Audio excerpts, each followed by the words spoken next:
something that I find the most challenging, even after having done this for a few years now and trained and coached others, is the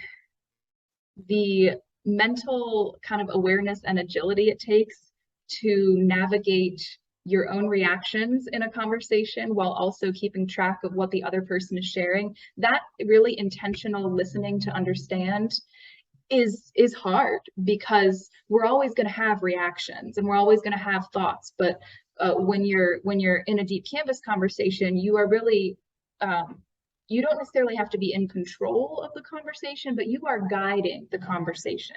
So you have to be able to hear and listen and really pay attention to what the other person is saying in a way that you can show that you are hearing them, while also being aware of where the conversation is headed and what questions you might want to ask.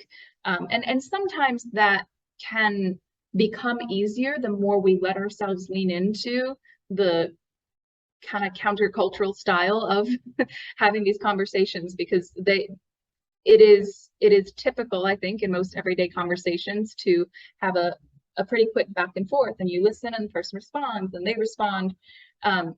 But once you get into the mode, the sort of zone of deep canvassing, curiosity is key. And so you're always thinking, like, not how do I respond or what do I say, but like, what question do I ask? And so once you kind of get in that zone, it might be easier, but it is a shift. I mean, deep canvassing is not like my default way of communicating with people. And I don't think it should be. You know, there's a time and place for it, but it is getting used to that shift of getting into deep canvassing mode when and where it's appropriate.